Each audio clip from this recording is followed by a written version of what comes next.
Expo Indústria 2023, a gente volta aqui à nossa sala de podcast. Eu estou ao lado da jornalista Caroline Depinho e agora a gente vai conversar com um dos palestrantes dessa edição 2023 da Expo Indústria, o André Iorio. Ele que é graduado em Economia, tem mestrado em Relações Internacionais e vai ministrar uma palestra, Andréia, sobre o futuro do trabalho, é isso?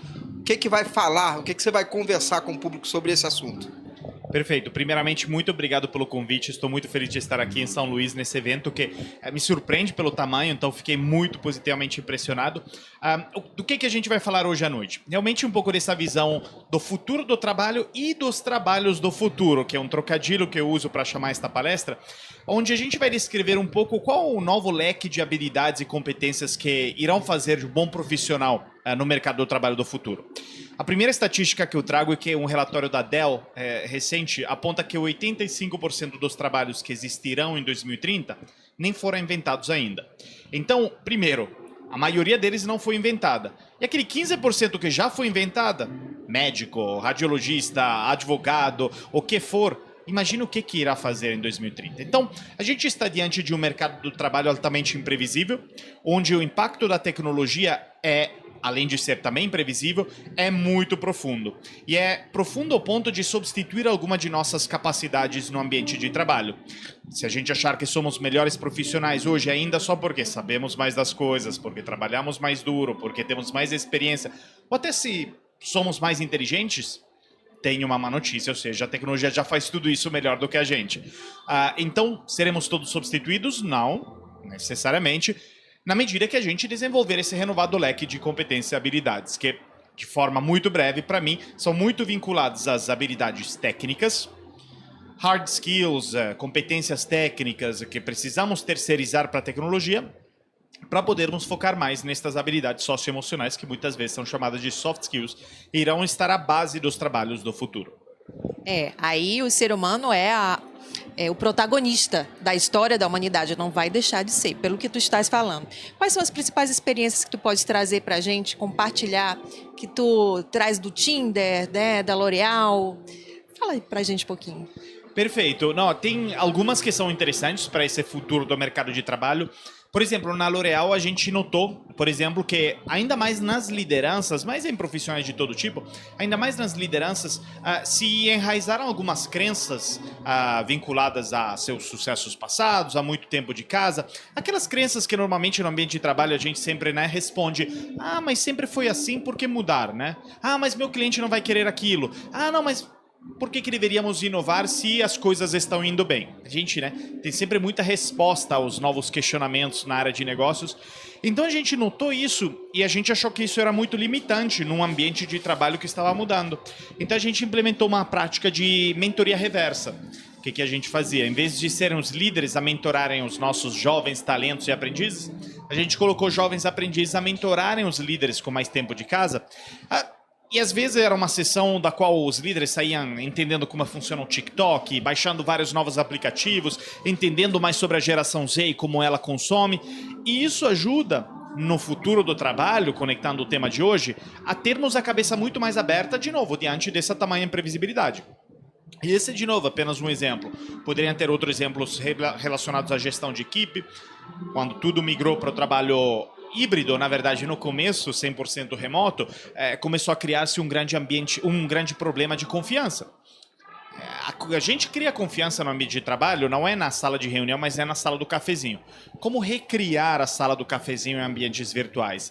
Então a gente também ali começou a instituir, bem logo no começo da pandemia, momentos de descontração para poder recriar essas conexões que tinham se perdidas, já que você logo entra numa reunião do Zoom e não tem aquela coisa de esperar para os outros participantes da reunião e bater um papo com o teu colega e virar amigo, ou enfim, além do que um profissional colega. Então, tem alguns exemplos ali que são muito interessantes e nos ajuda a entender um pouco mais do futuro do trabalho. Você falou das novas gerações. Talvez essas novas gerações estejam mais preparadas ou estejam se preparando, ainda que muitas dessas profissões, como você disse, vão surgir ainda nos próximos anos, mas talvez com aquilo que elas vêm vivenciando, seja uma preparação melhor para, de repente, quem tem mais de 30, quem tem 40 anos. E aí minha pergunta para você é, de quem é essa responsabilidade para buscar essa formação? É do próprio profissional? A empresa também tem como ajudar essas pessoas? Que muitas vezes são pessoas que, do ponto de vista da tecnologia, estão muito distantes, né, daquilo que, de repente, o básico de tecnologia que precisa para essas novas profissões. Com certeza é dos dois lados, então seja do profissional em si, seja da empresa, mas o que sempre foi, de alguma forma, o que mudou é a proporção da importância. O que eu quero dizer com isso? Antigamente, 90% da responsabilidade era da empresa ou das instituições de ensino e 10% do profissional. Por quê? Porque, diferente de hoje, não tinha tanto acesso à informação e conhecimento como existe hoje. Hoje eu diria que a relação é oposta. A relação é 90% tem que vir do profissional. Sendo que vivemos em um mundo onde temos acesso infinito à informação, conhecimento, e nós não precisamos, sei lá, de gastar muito dinheiro para podermos apenas aprender. Sei lá, faço um exemplo sobre neurociência ao fazer um curso e sermos aprovados e demorar 5 anos, mas sim, através de vídeos no YouTube.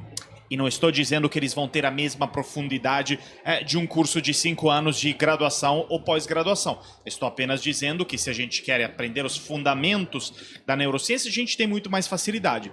E então, aqui, o que acontece? Por que é tão importante o profissional? Porque se todo mundo tem o mesmo acesso à mesma informação, se o profissional não sentir o senso de urgência que todos os seus competidores, outros profissionais que têm o mesmo cargo, outros seus colegas que competem pela mesma promoção, outros futuros estudantes que irão substituir aquela pessoa, às vezes, se não sentir o senso de urgência de se atualizar, corre o risco, de novo, de ficar obsoleto, porque todo mundo tem o mesmo acesso à informação.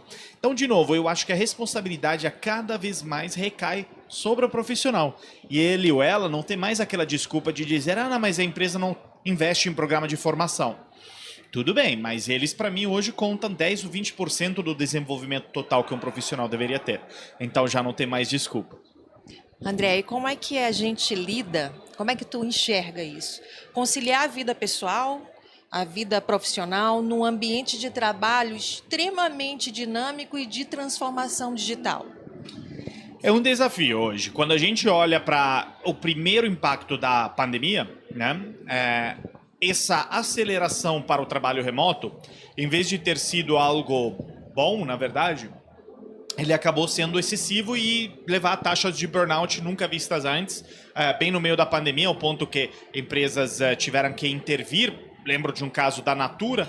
A Natura famosamente teve que ter o presidente bloquear o horário de almoço de todos os seus colaboradores com um invite para todo mundo, como se fosse uma reunião em cima do qual ninguém podia marcar uma outra reunião. Por quê? Porque todo mundo ele pulava o almoço devido ao fato que todo mundo marcava horário, né, uma reunião naquele mesmo horário. Então, as empresas tiveram que começar a também se responsabilizar por isso, para poder fazer com que um trabalho excessivamente conectado, que eu acho que é um pouco da consequência da pandemia, e mesmo hoje nós tendo voltado bastante para o escritório, ou pelo menos assumido, digamos, ambiente de trabalho híbridos, ainda assim essa hiperconectividade faz com que a gente carregue ainda mais do nosso trabalho para a nossa vida pessoal.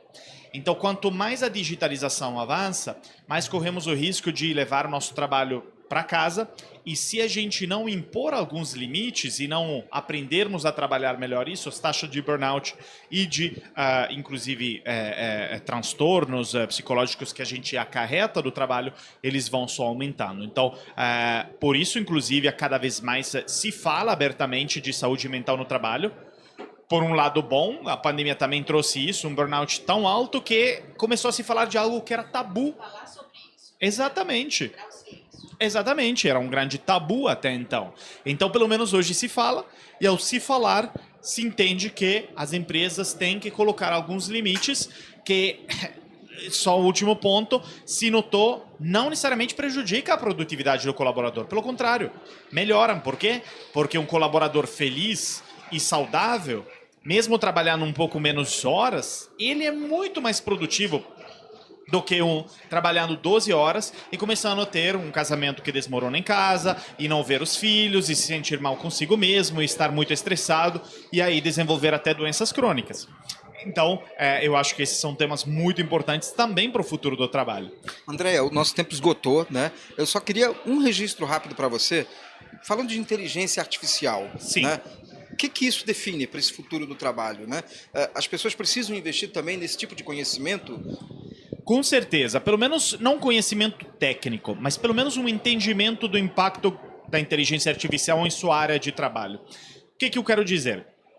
A inteligência artificial, ela, de alguma forma, muito resumidamente, é simplesmente um grupo de algoritmos que eles tentam replicar o funcionamento do cérebro humano ou resolver problemas muito específicos. Então, de novo, inteligência artificial não tem a mesma inteligência do ser humano de olhar a 360 graus para todas as facetas da sua vida, do seu trabalho. Nisso ela ainda não é melhor, mas ela é muito melhor a resolver problemas específicos. Então, se, de novo, vamos ver a personalização de uma jornada de um cliente, e se eu sou um vendedor, eu não vou conseguir a habilidade cognitiva de personalizar a experiência do meu cliente, se eu tiver uma carteira de 200 clientes, igual uma inteligência artificial sabe fazer, pois ela armazena muito melhor a informação e é muito mais rápida, não tira férias, não tem, de novo, às vezes, estresse, burnout e assim por diante. E aonde eu quero chegar aqui? O profissional que ele, primeiro, enxergar a inteligência artificial como uma ameaça, ou segundo, enxergar a inteligência artificial como algo que não vai tocar ele está encarando da forma errada. Nós precisamos entender o que ela faz melhor em nossa área de trabalho. De novo, se eu sou um advogado e achar que a minha força é lembrar melhor de todos os artigos do Código Penal, eu vou ter um problema. Porque o tipo de advogado que eu quero ser não é o tipo de advogado que vai ser preciso no futuro, assim como um radiologista, que ele só é muito bom em identificar, digamos, potenciais câncer, né, nas radiologias das pessoas. Mas ele não é bom a comunicar, por exemplo, a se comunicar com o paciente. Esse é o radiologista que vai ser substituído. O radiologista que vai ficar é um que diz, a inteligência artificial é muito melhor que eu, então eu vou terceirizar para ela todas as análises das imagens, eu só reviso e aí depois eu vou ter um cuidado muito melhor para o paciente final. Esse é o tipo de profissionais que vão se dar bem no futuro. André Iorio, muito obrigado pela sua presença aqui na nossa sala de podcast. Expo Indústria 2023, o futuro passa por aqui.